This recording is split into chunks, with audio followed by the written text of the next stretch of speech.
Assalomu alaykum butun dunyodagi barliq Sharq Turkistonlik aziz qarindoshlar. Dunyo Uyg'ur qurultiyi uchur tashviqot markazining Amerikaning Nyu-York shahridan berib o'tgan naq maydon programmasiga xush keldinglar. Biz bugun Dunyo Uyg'ur qurultiyi Uyg'ur kishilik huquq fondi shundaqla Eli Vision fondining birlashishida elib borgan bu Made in China, ya'ni Uyg'ur erkiy qirg'inchiligi bilan munosabatlik bu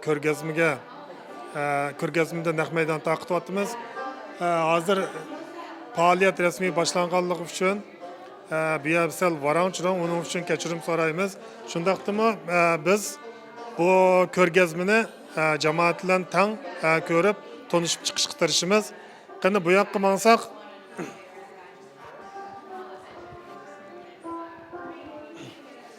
bizning lager shohidlari shundaqla bir qism Uyg'urlar bilan munosabatlik kitoblar qo'yilgan eng oldiga. Ya'ni bu yerda Sayragul xonimning, Gulbar Xatvaji, Mehrigul Tursun, Zumrat Davud, shundaqla Nuri Turkal apandining yozgan kitobi, Ilg'om To'xtining Javhar Ilhomningki bir qism kitoblari bu yerga qo'yilgan. Undan keyin bu yerda bu faoliyatninki temasi bor. Ya'ni Made in China, ya'ni Xitoyda ishlab chiqarilayotgan materiallarninki majburiy emgak bilan munosabatli ekanligi, erkiy qirg'inchilikning Sharq Turkistonda davom qilayotganligi to'g'riliq. Yana bu oq tarafda Sharq Turkistondagi lagerninki o'rinlari, ya'ni 3 ta xarit shaklida bu yerga o'rinlashtirilgan. Yani bu yerdeki her bir qizil chekitdan Sharq Turkistondagi lager o'rinlarini ko'rib olishga bo'ldi. Lekin bu chekitlar unchalik jiq emas. Lekin bu yerda ba'zi lager rayonlari bo'lganligi uchun bir chekit bir necha hatto 10 lagerga vakolat qilishi mumkin.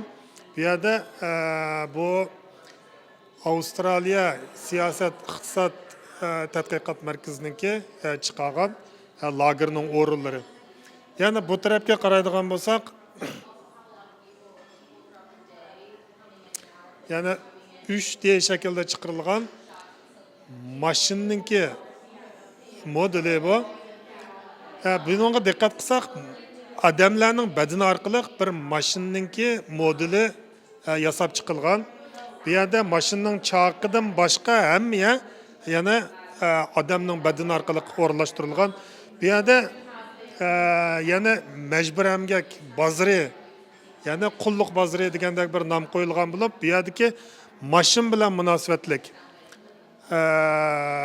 batareya, alyumin materiallar, mis materiallar, mashinning ichki qismi darizdan tortib barliq o'rinlarniki, yana po'lat materiallari mashinga ketadigan bu materiallarning hammasining Sharq Turkistonda mecbur emgak bilan munosabatli ekanligini ko'rib olishga bo'ldi. Bu ko'rgazmaninki birinchi qaviti.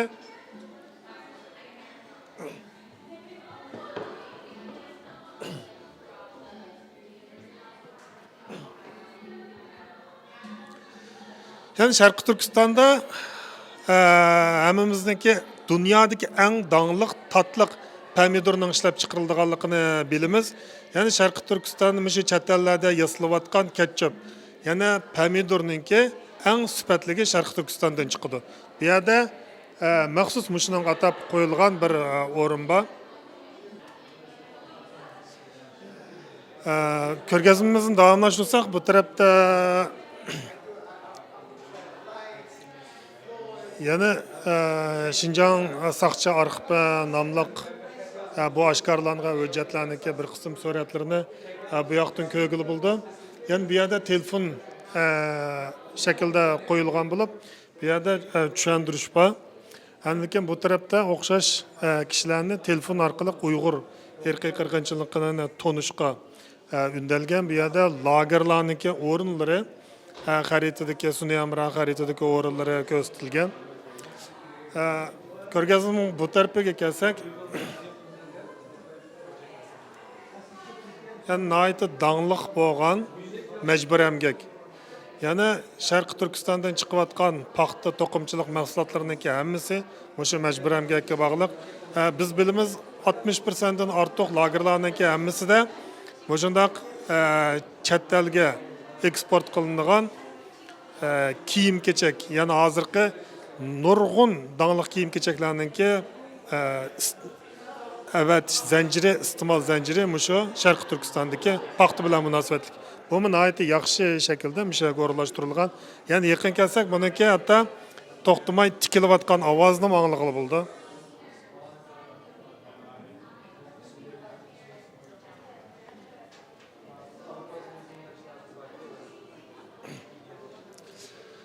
Bu yoqda bo'lsa, bu majburiy emgaklar munosabatli kiyimninki dangliq markalarninki nom bilan yasalgan majburiy emgak kiyimi.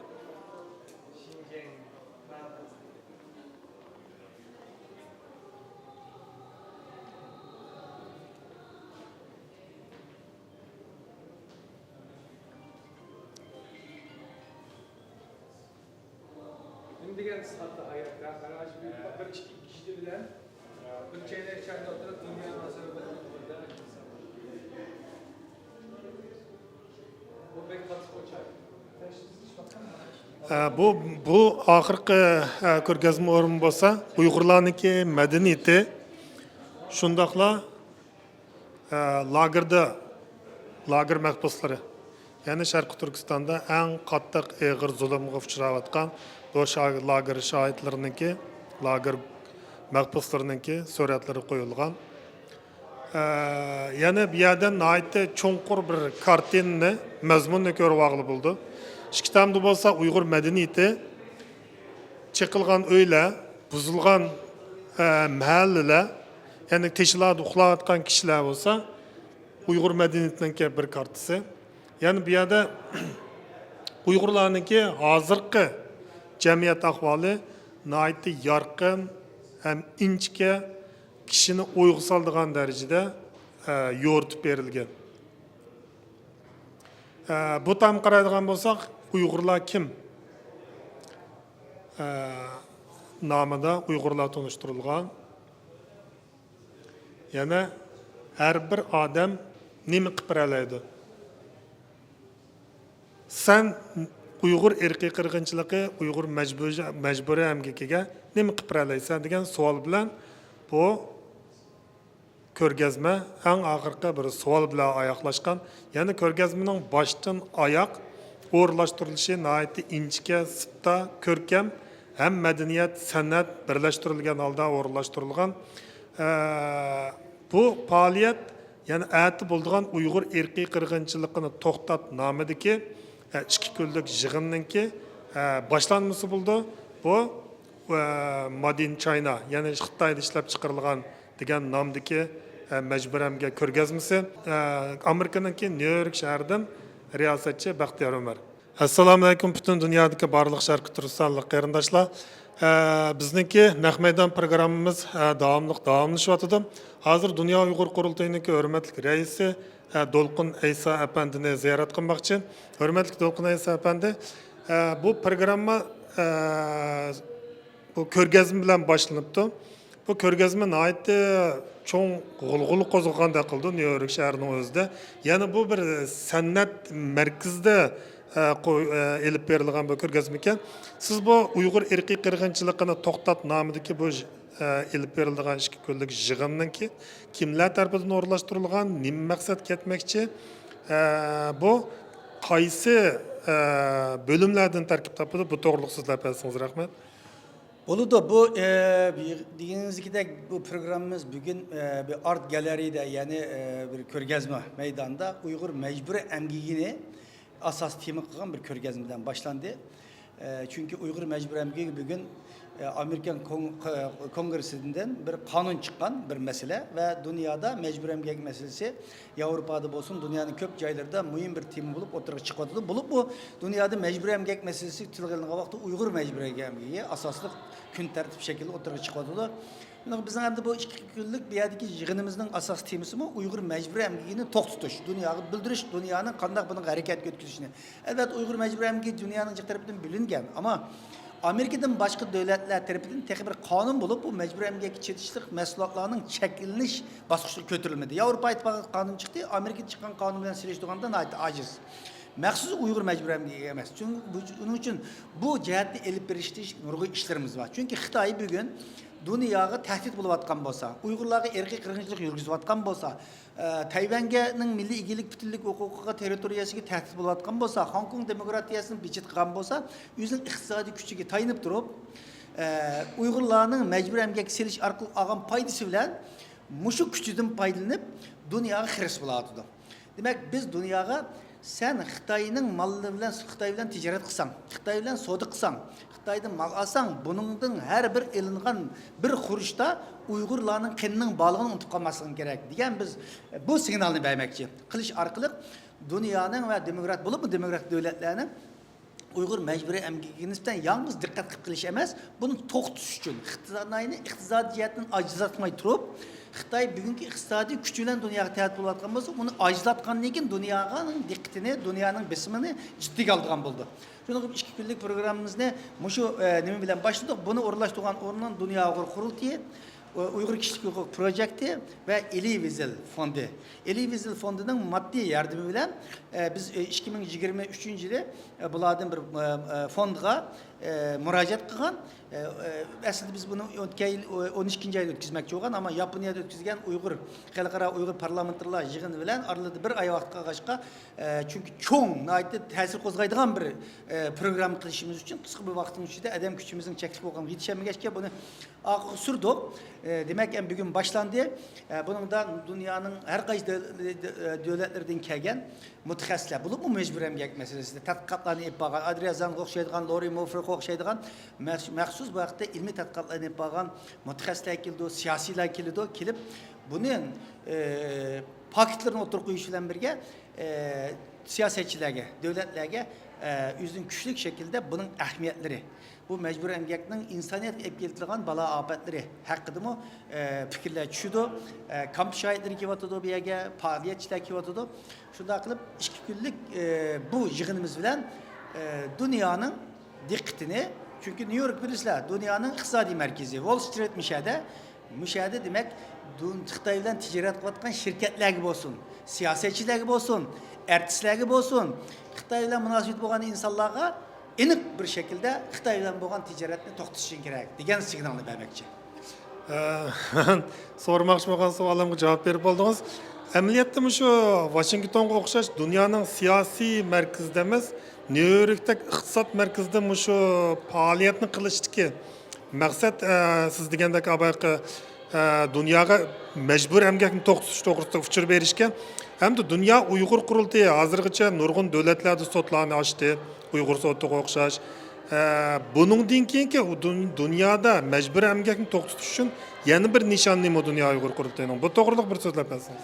Şu bunun iki nişanımız xuddi Amerika'da çıkargan Uyghur mecbur emgakni to'xtatish qonuniga o'xshaydigan qonunlarni Avropa İttifaqı başçı bo'lib dunyoning boshqa davlatlaridan chiqarish. Bu qonunlarni chiqarish uchun oldi bilan insonlarning diqqatiga mushu nimalarni hali nazriya bilan va yoki bo'lmasa nutqlar bilan o'zimizning dardlarini anglash bilan bu ta'sir qildi. Ama ma'noga o'xshaydigan konkret narsalar insonlarning qalbiga, ko'ziga, yuragiga xitob qila oladigan usullar bilan insonlarni qayil qilish. Unaqa. Men anglagandan bir ko'rgan afzal deydigan gap bor bizning Uyg'urlarning maqal tamsil bor. Demak, anglab keldik, endi ko'z tish orqali Aşı Şarkı Türkistan'daki buluvatkan erkek qirg'inchilikni, mecbur emgakni insanların kalbiga paketlar bilan ko'sish orqali ta'sir qilib, shuni to'xtatish hamda bunun dengegi planlarimiz deganimizdagidek jiq davlatlarning Uyg'ur erkek qirg'inchiligini parlamentlarning tunishi va tunish bilan qolmay amaliy harakat o'tib Xitoyga bo'libmi iqtisodni cheklash, Xitoy bilan tijoratni cheklash, Xitoy iqtisodiyotdan ajizlamay turib Xitoyni bu erkek qirg'inchilik meselesini to'xtatishda albatta yalnız bir usul bilan to'xtatib bo'lmaydi, ama en usul muhim omillardan birisi Xitoyni iqtisodiy jihatdan jazolash. Bu hareketlerin hammasi qonunlarni chiqarish, Xitoyni iqtisodiy jihatdan jazolash, bo'libmi Sharq Turkistonda Uyg'ur mecbur emgakka chiqish mallarning dunyoga, Yevropaga, Amerika bozoriga kirishning oldini to'xtatish orqali Xitoyni dunyoning besimiga tiz bukirish. Köpten köp rahmet, qimmatli vaqtingizga biz Dünya Uyghur Qurultayınınki elip beriyotgan faoliyatlarning bütün Uyg'urlarga xayrlik bo'lishini umid qilamiz. Rahmat. Tövende mikrofonimizni Uyg'ur Akademiyasininki raisi, shundaqla Dünya Uyg'ur Qurultayının oliy maslahatchisi Rishad Abbas apandim bilan suhbat elib boramiz. Hurmatli Rishad Abbas apandi, ham bu programma New York'ta naytı çoğun gulgulu bilen başlanış aldı turvatıdı. Hem de bu üç teşkilatın hemkarlışı arkalık elip verilgan bu faaliyatının ki ahırkı məqsidi nime, qandaq bir ünümge erişmekçi siz bu doğruluk bir sözlep egen bolsunuz, rahmet. Bunun qısqacha desek, bununki məqsidi hazır davamlaşıyotgan, bu 7 yıldan yağ davamlaşıyotgan irqiy qirg'inchilik vatanimiz Sharq Turkistonda bo'layotgan Xitoy hukumatininki vatanimiz Sharq Turkistonda elib berayotgan irqiy qirg'inchilikni to'xtatish. Eng oddiy elib aytgan vaqtida. Endi bu Elish Weissel vahbisi degan hammalarning xabar bo'lgandek bu kishi Nobel mukofoti olgan. Endi bular 2. Dunyo urushida bu millat mo'jush xalqi irqiy qirg'inchilik uchirgan. Shuningdek bu bunday ekan bo'lmaydi degan irqiy qirg'inchilik hozir bo'lyapti, bizning xalqimizga bo'lyapti.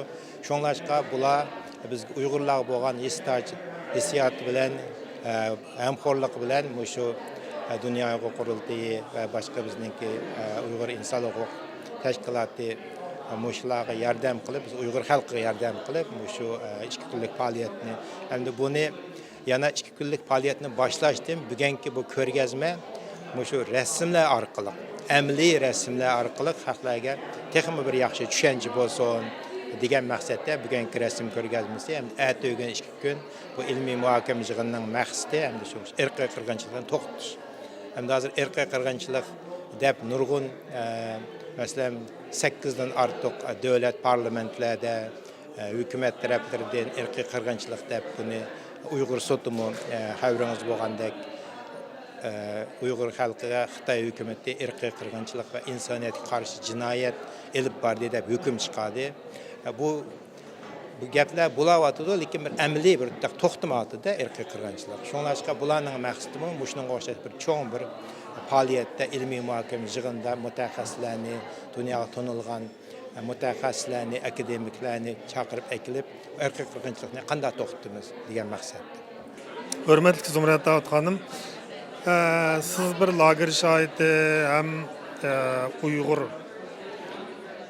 erkiy qirg'inchiligiga qarshi turuvchi bir aktivist bo'lish sifatingiz bilan hem bugungi bu majburiy emgak ko'rgazmasiga qatnashqil kelibsiz. Endi bu ko'rgazma sizga bir lager şahidi bo'lish sifatingiz bilan qanday ta'sir berdi? Bu yerga o'rinlashtirishlar qanday?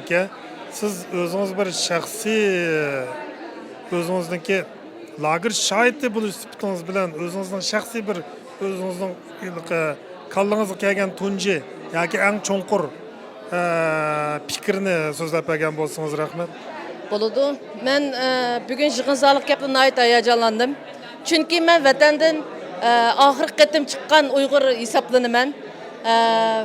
Lagerdan bo'lsin, vatandan ayrilgan vaqtim boshqa Uyg'urlar qaraganda menimcha sal hammani ko'rib kelgan. Masalan, majburiy emgak bo'lamdi va yoki shu lagerlarning qurilishi bo'lamdi. Undan keyin men Amerikaga kelib guvohlik bergandan keyin izchil turda siz bilyapsiz, shu Xitoyning abditallarida shu majburiy emgakka oid videolarni, rasmlarni, butun narsalarni shu muxbirlarga ta'minlab, aynan ashlarning ko'z oldida ko'z oldiga kelgidek holatda Uyg'urlarning nurg'un narsalarni tepib medialarga berdim. Hatto bugunmi mening keynimda kelgan bir necha muxbirlarmi bor. Ularmi shu men chiqargan Facebook chiqargan shu asha bo'lsin, majburiy emgak bo'lsin, lagerdagilarni majburiy opirib emgak sog'ayishlar bo'lsin, ham har qanday isbotlarni dunyo xalqiga ro'shan jonlantirib beryapti. Men buningga sizmi bilasiz. Shuning uchun men bakroq bunga kirishib ketdim shu chet elga chiqqandan yoqisi bu ishlarga. Bo'lsa shu ishlarni dunyoga shu isbotli anglatsak, ko'rgan odammi bunda ko'riblam ko'ngli bunda bir biz uchun ko'ngli biz tarafga bo'lsa, hissashlik qilsa bizga deganni qilib. Bugun endi kaplam rost desam ko'nglim shunday yerim bo'ldi. Endi kaplam hamma odamning ko'nglini yerim qildigan shunday sahnlar hozirlanibdi. Masalan, shu shunchalik Uyghur qarindoshlarımızın lagerdakilarning rasmlari turibdi o yerda. Xuddi urug' tuqqanlarimiz shu uyning ichiga so'linib ketgandek hozir men kiriblam, keynimga bir qatim yondim, ko'riblam, ko'nglim yerim bo'ldi. Bugun kelgan muxbirlarmi, har soatdan kelgan chet ellik qarindoshlarmi nihoyat jiqqa shunda qo'shildim. Bugun mening bir so'z qilish o'rlashtirgan o'xshaydi bugungi shu nimada. Xudoyim bo'lsa men ashlarga o'zimning ko'rgan, anglagan har qandaq shu mecburi emgek olsun ve ya ki lagerda kögellerim olsun hemmini bugün müşahede sel turup şu kelgen mimarların aldığı sözlep vermekçi. Ben lekin pek hayacanlandım kelginimden. Ben hoşal. Köpten köp rahmet.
Assalamu alaykum hurmatli Nuriy Turkal efendi.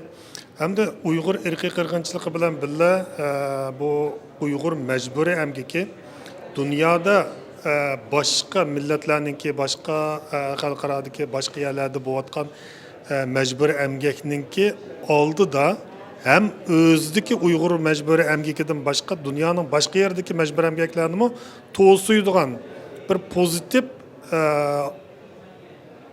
qo'zg'atqich kuch bo'lib shakllanib qolyapti hozir.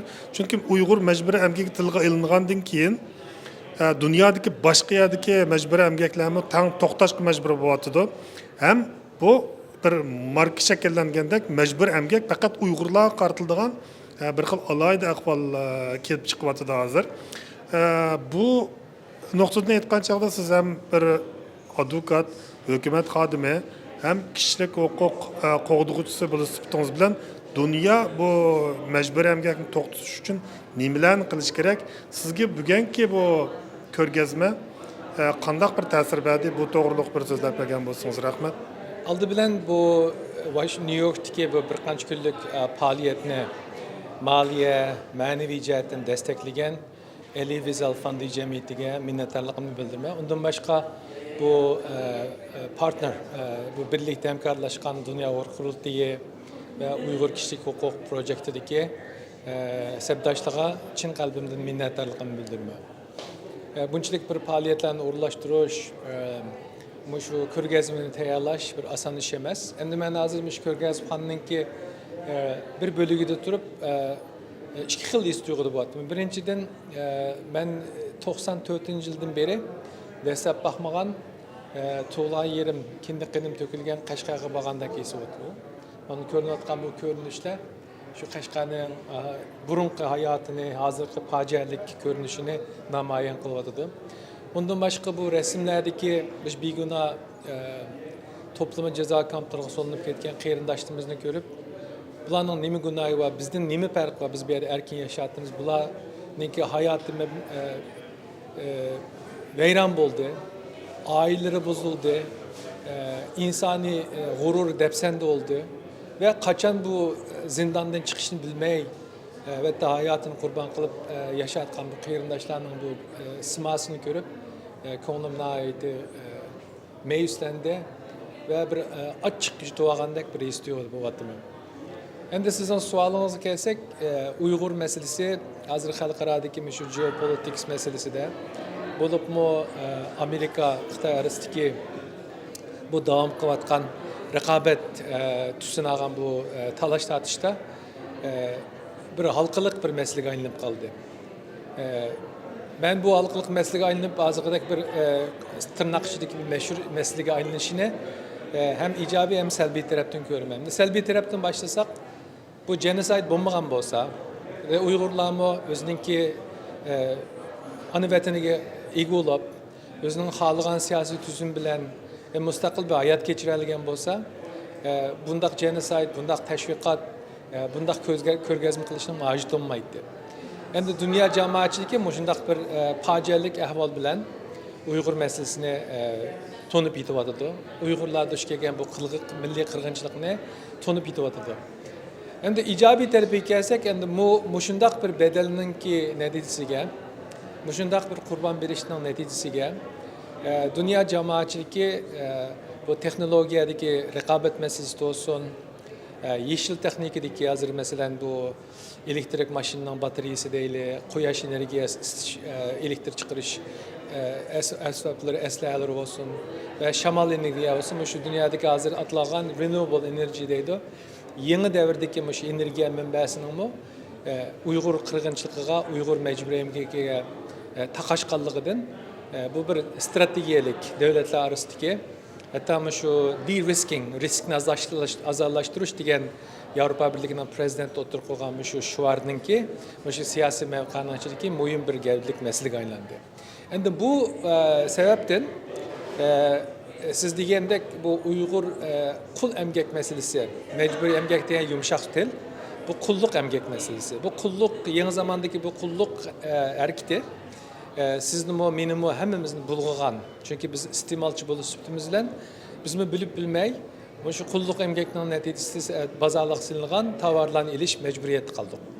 Endi bu shu dunyo ta'minlash zanjiridagi Uyg'ur qulluq emgakining natijasiga kelgan mahsulotlar buni bir insonning vujudidagi rakka o'xshatish mumkin. Cancer. Bu erkin dünyadaki insanlarınki erkinlik, hürlük, hayat prensipleri, yaşaş üslubu, siyasi ideologiya meydanıga fakat maskenmeydigan bir narsa. Dünya cemaatçiki men yaşatgan bulup Amerikada öz vaqtida qulluqninki sebebinden, qulluq tüzümünün sebebinden kartelliklarninki şu paxtizarlıqda qulluq bo'lgan meselesinin özünü apıqçıdığan, şunun ökünüdüğan, onun xatim berilgen, müştaq bir muhit yaşaydıgan bir şahs bulup sütün bilen Amerika'da bu bir value deyimiz, bu qimmat göz qarşıga taqışıdığan bir mesele. Şuna ben bunu daim rakka oxuştum. İnsanın vücudundaki bir rakka davalımız bulunmaydıgan. Yani dünya cemaatçılığı bu zincir, global supply chain deyimiz, bu xalqara təminlə zincirdeki bu Uyğur qulluq əmgəkininki nəticəsində yasalğan məhsullatlar yemek içmekte olsun, kiyim keçekte olsun, kuruluş materyalleri olsun, otomobil zapçaşları olsun, bu quyosh energiyasi isitish aslihalari olsun, hemmesi de hatta yavatkan doğrularımızda mı Uygurlarınki mecburi emgaki var. Siz belki esinizde buluş mümkün. Şu pandemikning yangi mezgilida şu kritik ta'minlash zanjirining yetishmasligi Xitoy hokimining onu o'tirulib dünya cemaatçiliği təminləməsi səbəbindən nurgun insanlarınki hayatı nabut oldu. Pandemikte 27 milyon insan dünyada hayatını yok etti. Endi bunun mu yani şu Uyghur mecburi emgakinin nimesi var, bağlantısı var. Mesela doktorxanalarda işletidigan, bir qitim taşıtıdigan halat, pələk, maska, onundakin bu doğrularınki ham eşyaları, onundaki doktorxanalar işletidigan üskünler, elektrik cihaz nimelerdeki üskünlerdeki detalları, bunların hemmesi Uygurlarning qiyinligidan yasalgan, Uygurlarning qulluq emkidan yasalgan deb dünya jamoatchiligi buni tonib yetgandikin, gerçi her kuni shvartolash bo'lmasimi, mayli Berlinda olsun, mayli Brusselda olsun, Brüksel'de olsun, mayli Washington'da olsun, mayli Tokyo'da olsun, dünya jamoatchiligida bu yeni zamandaki qulluq tüzüm, modern day slavery deymiz, bunu tüketiş gerek. Bunu tüketiş için en başta Uygur qulluqni tüketiş gerek, xatim beriş gerek. Bunu tüketmesek hem vicdani azap, hem bir qimmat göz qarşı gibi toqunuş, en muhimi özümüzdeki kritik ta'minlash zanjirininki tahdidga uchraydiganligini his qildik degan shunday bir tonish bilan bu Uyg'ur qulluq emgikini masalasini hal qilish bo'libmi Amerika xalqining dunyo jamoatchiligininki diqqati markazlashgan bir masalaga aylandi. Men buni Uyg'ur qirg'inchiligini to'xtatishning eng chong omilining biri deb o'ylayman. Chunki qulluq emgak Uyg'ur qirg'inchiligininki eng halqiliq omillarining biri. Bu yerda Uyg'ur bo'lgani uchunlam emgak qilish yeshidi bo'lgani uchunlam hatto to'y qilishga yaqinlashgan insonlarni hatto to'y qilishdan mecburi emgak bilan qulluq emgak bilan cheklash orqali Uyg'urlarning nopusini chekladi. Uyg'urlarning normal oila qurishini chekladi. Uyg'urlarga yangi zamondagi qulluq tizimini bir normal narsa deb shuning hayotiga tengyotadi. Bu narsa hech kim ko'z yumolmaydigan, hech kim buni e'tiborga olmaydigan yoki o'zligidan o'ngishib qoldi deydigan masala emas. Biz hozir shu Amerikadagi eng kuchli bir Yahudi tashkilotininki Lee Wiesel Nobel teshqi mukofotini olgan 92-yili Bozniyada qirg'inchilik qilayotgan chog'da Amerikaning prezidentiga buningga tadbir qo'llan deb vaqirgan odamninki qurgan bir fondi jamiyatini o'rlashtirgan faoliyat o'tdi. Endi mushumo ikkinchi dunyo mezgilida siz Yevropada yashaysiz, bu tarixni yaxshi bilasiz. Yahudlar duch kelgan qulluq tuzum, ondan keyin bu toplam jazolash, din va millatni bana qilib yo'qotish, jamiyatga ko'z ko'ringan siyosatchilarni, diniy arboblarni, akademiklarni, san'atchilarni, bo'lib ayollar va bolalarni so'lash orqali bu millatni jildizon qutish taktikasining o'xshash tusnog'ini Xitoyda Uyg'ur xalqiga duch keladi. Ham bu yerda yig'ib aytgan chog'da Uyg'ur masalasi bir odatdagi inson haqlari masalasi degan o'tkaldan o'tib ketdi. Buni endi dunyo jamoatchiligi o'zining hayotiga, o'zining iqtisodiy manfaatiga, o'zininki siyosiy axloq majburiyatiga va davlat manfaatiga taqishilgan masala bo'lg'achqa, buni davlat darajalik siyosiy yo'ldan hal qiladigan bir majburiyat qildi. Ko'pdan ko'p rahmat, nihoyatda cho'nqur lekin oddiy til bilan tushuntirib berdingiz. Vaqtingizga rahmat. Apandiga tutimiz. Hurmatli Umar Qanot apandi, bu 3 tashkilot, ya'ni Dunyo Uyg'ur qurultiyi, Uyg'ur kishilik huquq qurilishi, shundaqla Elie Wiesel fondi tarafidan elib berilayotgan faoliyatga hamda bu biz Uyg'urlar to'g'ri bilib ketimiz kerak. Mush Elie Wiesel fondi qanday bir fond, buning oxir ko'rinishi qanday, bular bilan qanday bir usulda hamkorlashib bunda bir cho'ng dag'duqliq faoliyatlarni boshladinglar. Bu to'g'riliq so'zlab bersangiz rahmat. Bo'ladi, rahmat. Elie Wiesel fondi Elie Wiesel efendim tarafidan ta'sis qilingan bir fondi jamiyat. Bu Elie Wiesel bilasizlar, o'sha 2-Dunyo urushida jazo lageridan, ya'ni Gitlerning jazo lageridan saq tutilgan insonlarning biri. O inson saq tutilganligi ajoyib nima ishlab ishidan o'tadi. U oilasidan nurg'un kishilar qurbon bo'ladi. Bu odam qutulib chiqadi. Chiqib undan keyinsa asta shu ko'rgan bilganlarini, u yerda yashaganlarini dunyoga e'lon qilib, shu orqali ya'ni mashhur atoqli bir odam bo'ladi. Shundan keyin oxiri shu dunyoning tinchligi, inson haqlari uchun elib borgan faoliyatlari bilan undan keyin shu Gitlerninki, fashistlarninki jinoyatlarini nəhayət jiq paş qılğanlığı, şu cinayətni işləgənlərini izləb sürüb, tepib, cavabkarlıq tatqanlığı muş səbəblik bu Elie Wiesel Nobel tinchlik mukofotiga erishdi. Undan keyin u vafot etib ketganligi, endi keyin uning bolasi Alisha Wiesel mush foundationni dadasining nomida qurib chiqib, ondan keyin shu dadasininki iz ishlarini qo'g'lab, shu dadasininki nimalarni qilgan faoliyatlarini davomlashtirish uchun buni shu insonlikqa foydali faoliyat, inson haqlarini qo'g'dash, har qanday davlatda, har qanday yerda zulmga uchragan, mushu irqiy qirg'inchilik uchragan xalqlarni himoya qilish. Shu maqsadda qurilgan bir fond jamiyati. Bu jamiyatlar albatta biz mushu 2020 yildan tortib munosabatga o'tgan, aloqa qurgan bu jamiyatmi shu Uyg'ur irqiy qirg'inchiligininki Amerikada tonilishi, xalqlar tarafidan bilinishi uchun nurg'un fidokorliklarni ko'rsatdi, nurg'un faoliyatlar ilib bordi.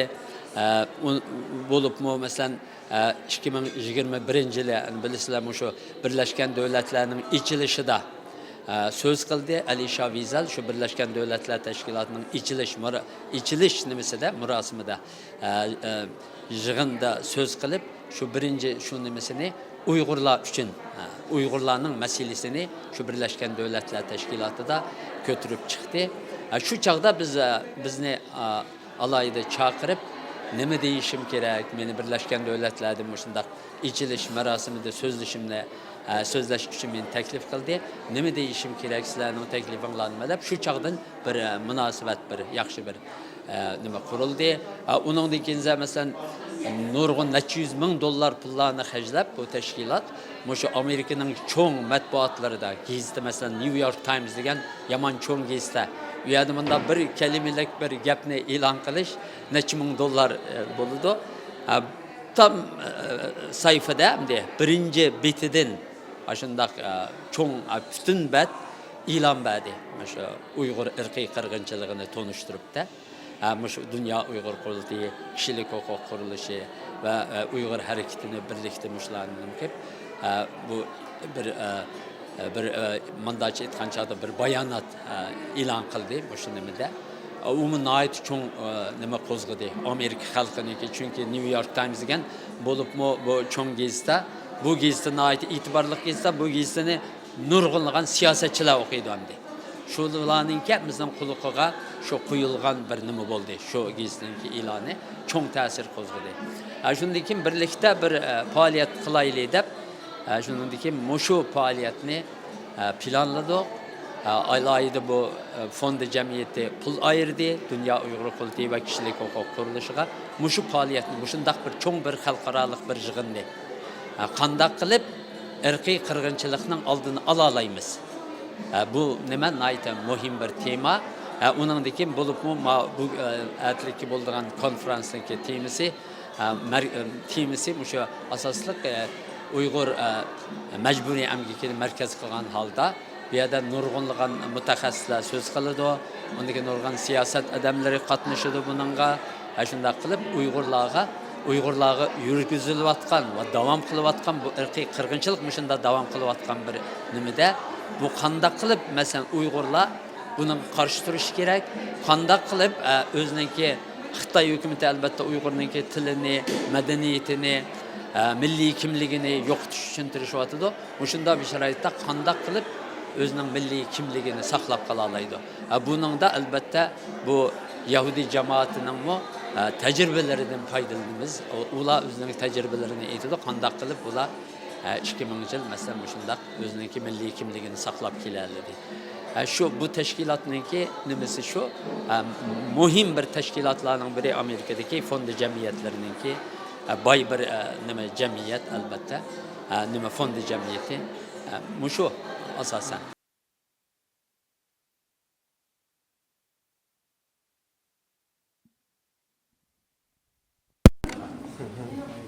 We'd love to have you if you're there in the back.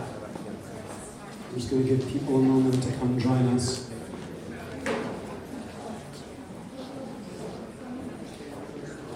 We're going to have a very short program, which is why you should come join us, because if you blink, you might miss it.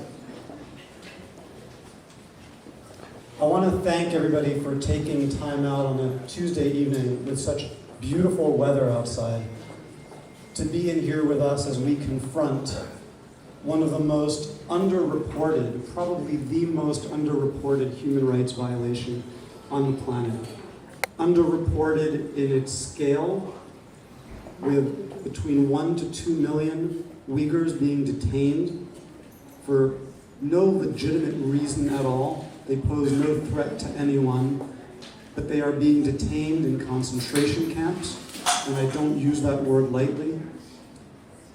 Their culture is at risk of being extinguished by a group that sees no value in it and sees no value in respecting the right of this culture to raise their families and children with the stories and faith and values that have existed for so many hundreds of years. I'm talking about the Chinese Communist Party's repression of the Uyghur people. And I'm glad that you've taken time to come be part of this art installation and performance tonight, to learn and hopefully to share. You have the power with the iPhones and Androids in your pocket by taking pictures and posting them on social to make this be less of an underreported story, to make this be something that people can understand and relate to. I'm so grateful from the Elie Wiesel Foundation for our incredible staff that has worked to help put together a 2-day conference that will be launching tomorrow morning, to my dear friends from the World Uyghur Congress and the Uyghur Human Rights Project, who helped create 2 solid days of programming where we are going to explore every angle of these crimes from a perspective of social media and information barriers that China has gotten away with to date, from the perspective of how to persist a culture when so many are trying to squash it. What lessons can be learned from the Holocaust, from the Jewish people's survival? How are we going to build the alliances necessary? And friends, I want to say it can be done. I was telling someone recently that Congress, which is so divided, passed the Uyghur Forced Labor Act by a vote of 428 to 1. Friends, Congress can't agree that today is Tuesday, but they agree that this is something that needs to change. So I really thank you all for coming. This could not have happened without Dolkan and Nuri and Rahima and Zumratai and our dear friend Minaz, who has come to help make this happen. Chris Soika, whose vision for this art installation I think I have really found inspiring, such an inspiring way to engage with the subject matter. A lot of thanks are due to him. And that's it. I'm not going to speak for a very long time. I want to hand this over now for a musical performance. Where are our 2 performers? Can you guys come up and get ready? So I think Zubaira, my colleague from Washington, will speak with Zumrat Dawood. Very briefly, to hear from the voice of someone who's been there.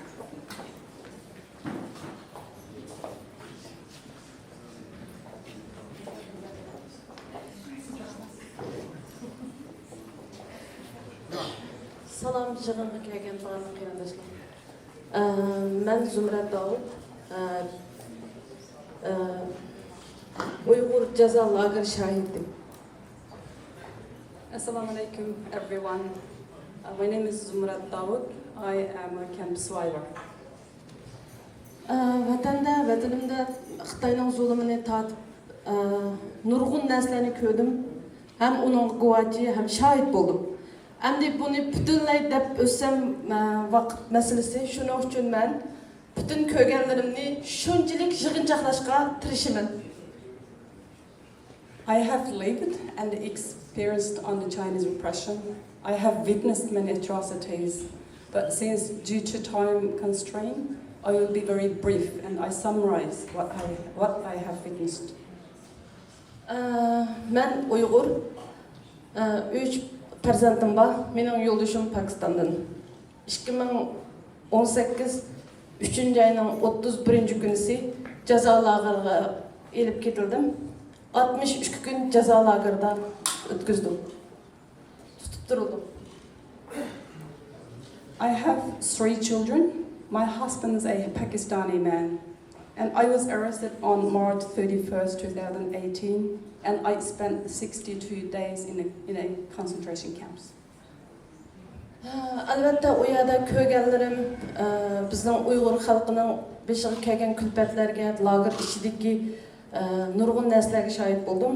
62 kun jarayonida Xitoy saqchi doiralari meni tutib ketib, udul qamamasdan meni udul doktorxonaga oldi.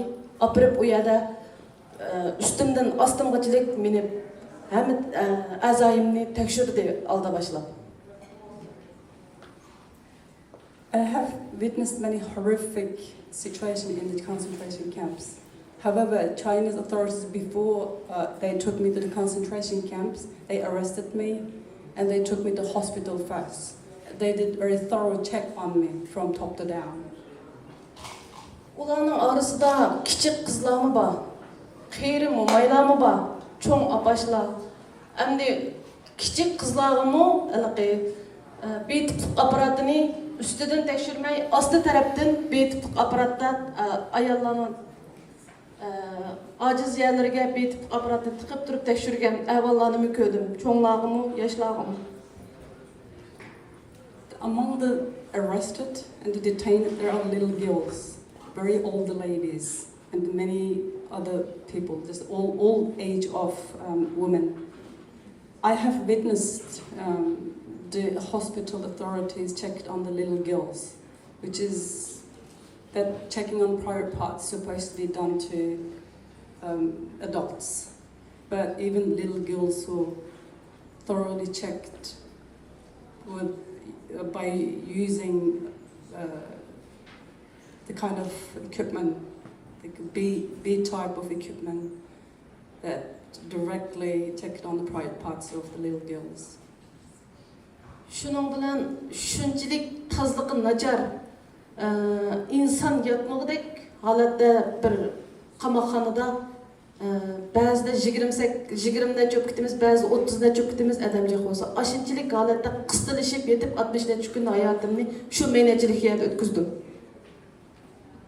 I was kept in detention cell.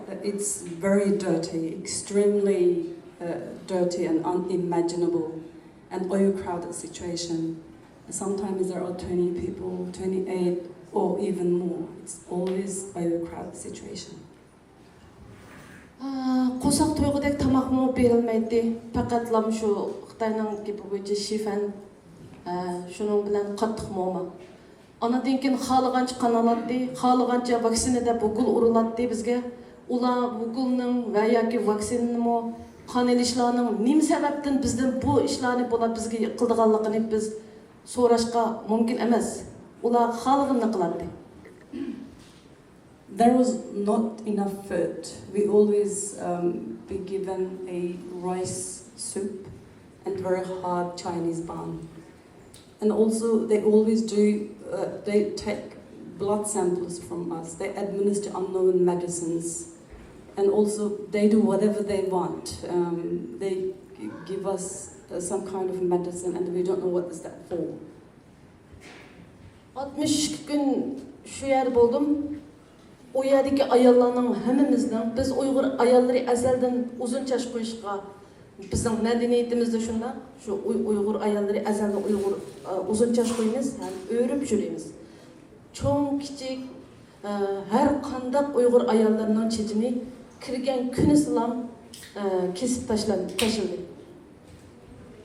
Within 62 days, I have witnessed many horrific things, but one remarkable, that the thing that I remember is they cut off our hairs. In Uyghur culture, we love to have long hair and plaited, but whether we are young, old, or very, very old age, or little girls, they just cut our hairs off. Soon we detained in the camp. Mening kampdan chiqalishimgami mening yo'ldoshim cho'ng turk bo'ldi. Hamda men o'ziningki konsula orqali ayolining beguna tutib turilayotganligini ko'p qatim arz qilish orqali meni kampdan chiqdi. Ko'p qatim arz qilish orqali. I was able to release from the camp because due to my husband's campaign on behalf of me. My husband worked with his embassy and he did campaigning on behalf of me tirelessly, and because of his advocacy, and I was able to release from the camp. Lagerdan chiqqandan keyin yuqoridan siyosat tushdi. Ikki farzandli bo'lib bo'lgan ayollarning hammasini operatsiyaga tashkilladik. Sening isming bor ekan shuning ichida deb bizning qo'shilmasligimizni, roziligimizni olmagan asosda meni tug'mas operatsiyasi qildi. After I was released from the camp, there was an order from the authorities saying that whoever has more than 2 children those ladies, the women needs to be taken to the hospital and sterilized. And there was no permission or nothing from us. It was just an order that we just had to obey. There is no consent or anything that they're supposed to be getting from us. Üçüncü farzandimga jarimani oldik. Nurg'un oilalardan ortiq tug'ilgan bolalarga jarimani olganlik sababdan Uyg'ur bicharalarning ba'zilari iqtisodiy kamlar uylarini, mashinalarini, qo'lda bor narsalarining hammasini setib, bolalarga ortiq tug'ilgan bolalarga jarimani to'lashga majbur bo'ldi. If you have third child, that means the third child is extra, so you have to pay fine for it. Many Uyghurs who doesn't have that means, the financial means to pay for the fine, they have to sell their houses, cars, whatever they have.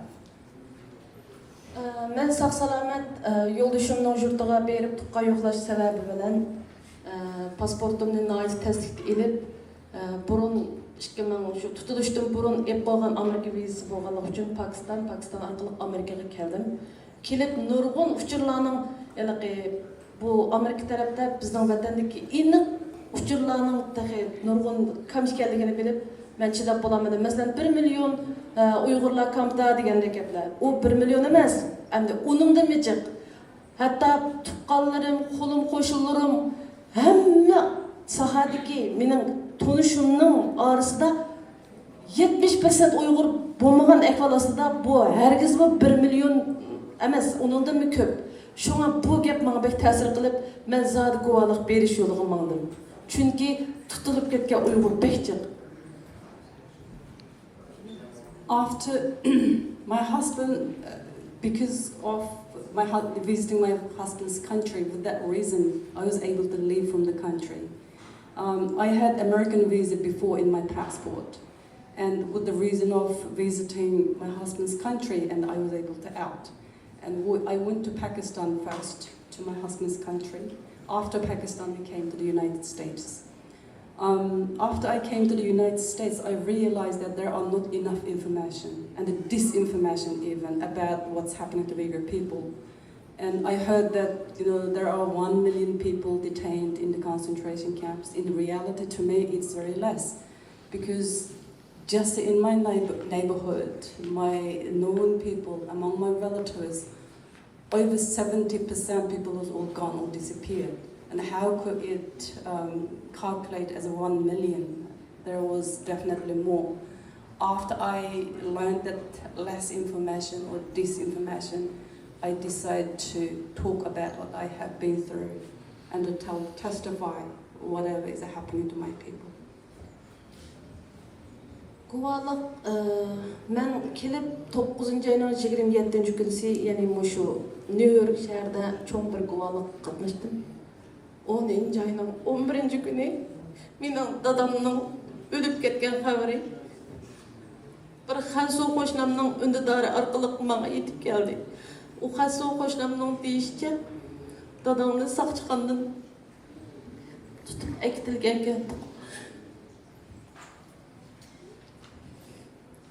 On 27th of September, I came here to the New York for United Nations General Assembly meeting, and I have testified at that meeting. After that testimony, which is October 11th, I heard from my Chinese neighbor through her WeChat that my father passed away. My father was taken by the police, and that's what my Chinese neighbor told me. And he's dead at the police station.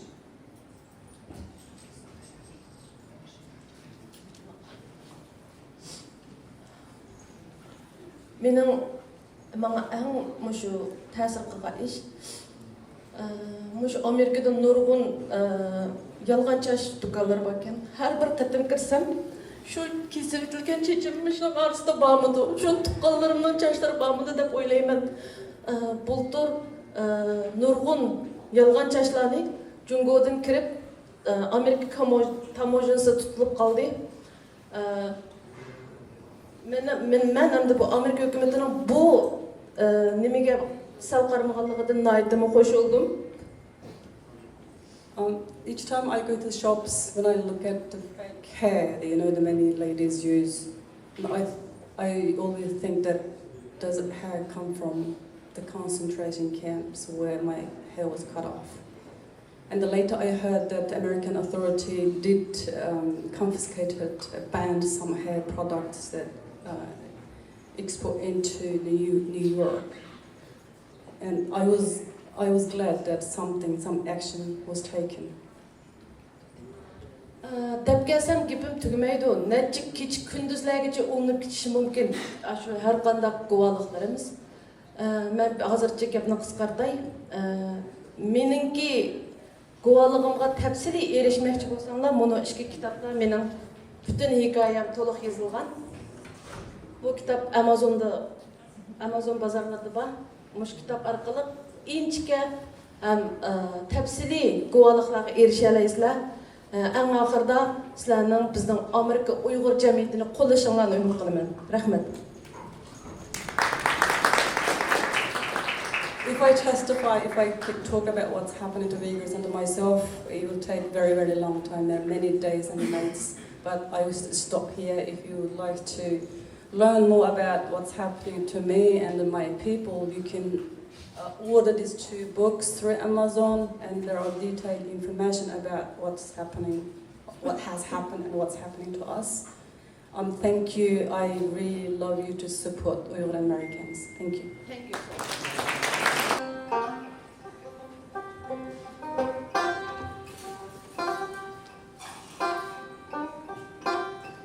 Meni əslab yaş tökmənlər həsrətdə. Kimlərgədir sarğaymısın yüzümlər. Düşüşünlərə kirib qalsam bəzidə, yollarımğa təlmirmisin közümlər. İnsan qalar bəzi işqa amalsız.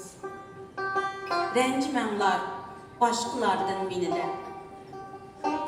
Xəbərimni sormanglar heç kimdən. G'am yemanglar ortiq mendan ansirab. Meni faqat safarda deb bilinglar. Hayot menki bordur yana qaytishim. Undaq oson voz kechmayman baxtdan. Bu hayotda bor yana ko'p elishim. Aldımlarda qaldı 2 yıldızım. Mening uchun aşularga ko'yinglar. Men cho'ng bo'lgan bag'rimlarda ularni yashib olsin. Mehringlarni beringlar.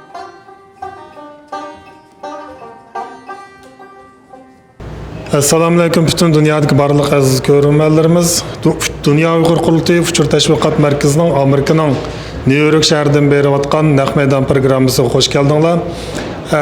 Dünya Uyg'ur qurultiyi Uyg'ur kishilik huquq qurilishi shundaqla Ali Wiesel fondi birlashib faoliyat olib berayotgan bu majbur emgak ko'rgazmasida biz hozir xabaringlarda bo'lgandek Әтіден башлап Uyghur erkiy qirg'inchiligini to'xtat nomidagi 2 kunlik yig'in Nyu-Yorkda ochilmoqchi. Biz hozir bu majbur emgak ko'rgazmasiga keldik. Bu yerda ta'limimizga Rayan Asad xonim uchrab qoldi. Mush ko'rgazmasiga kelibdi. Biz bu fursatdan foydalanib Rayan xonimniki bu faoliyat ham ko'rgazma to'g'risida o'zining o'ylaganlarini bilishga qiziqdik.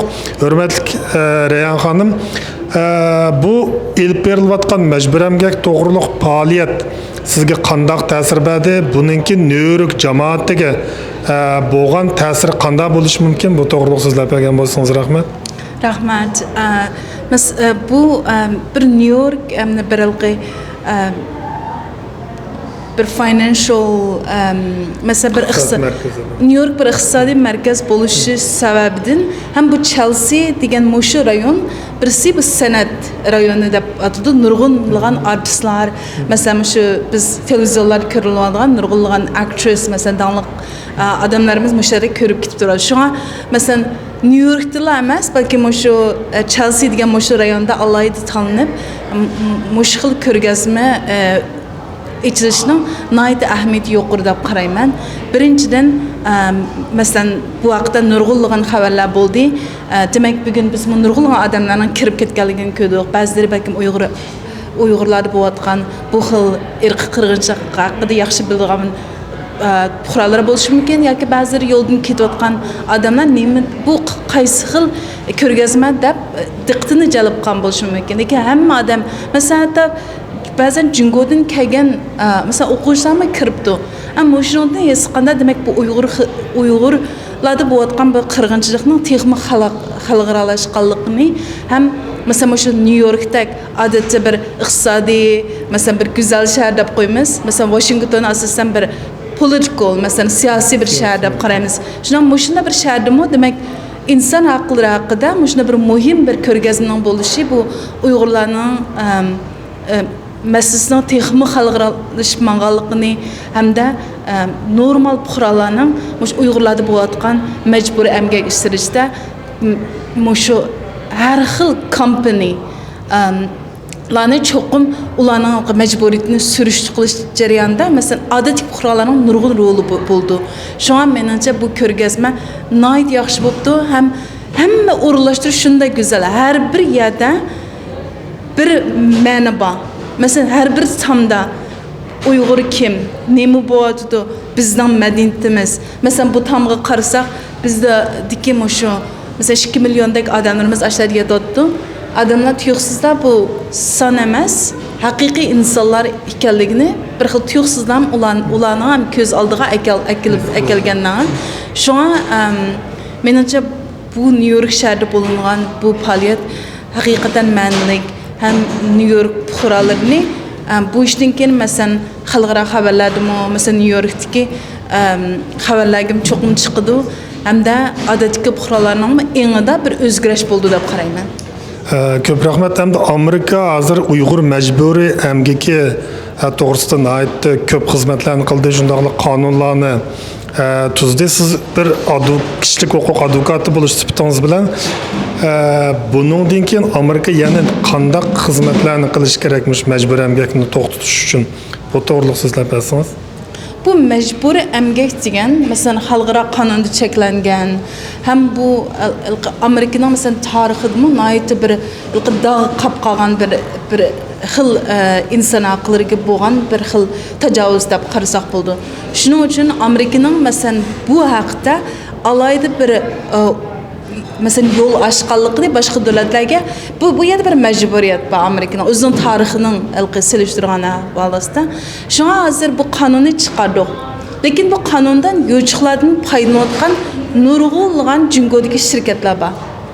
Shunga biz bu yo'chiqlarni birinchidan aytib o'tishimiz kerak.